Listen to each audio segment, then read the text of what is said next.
guys, share ko lang yung binili ko sa Lazada na Xianling. Ito ay Chinese tea.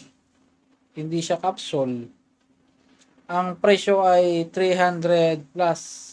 Kasama na yung shipping fee. So, ang Xianling ay nakakagamot daw ng arthritis tulad ng osteoarthritis, gout, saka rheumatoid. So, susubukan natin. So, ayan, maganda naman yung pagkakabalot niya kung nakita ninyo guys, no?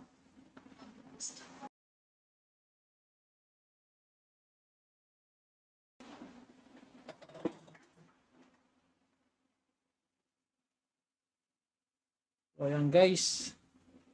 Ilang peraso to?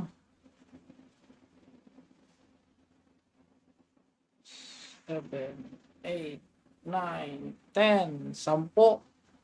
10 sachet sa isang box. So ayan, babawasan natin ng isa para timplahin at nang matikman natin kung ano bang lasa nito.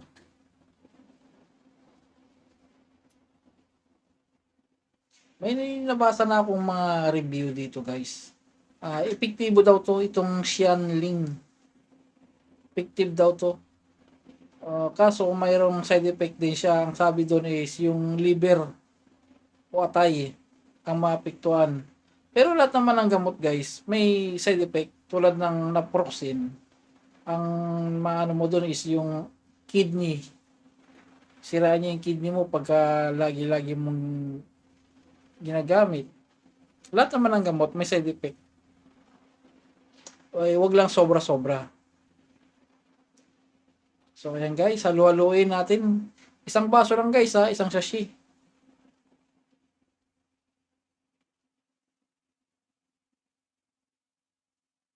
So ayan.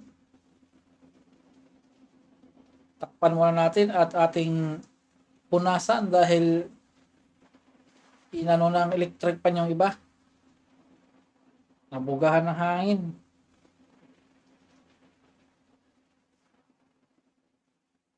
Okay, sasalinan na natin ng isang cup. At ating titikman kung ano ba ang lasa nitong Xianling. So ayun guys, mapait-pait siya. Mapait-pait yung lasa. So ayan.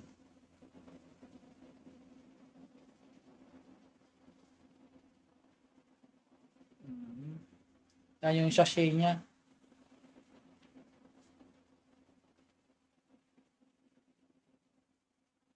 So, isa pa guys, isa pa.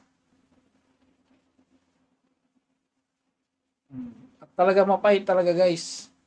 Pero tama lang yung pait niya, hindi sobrang pait.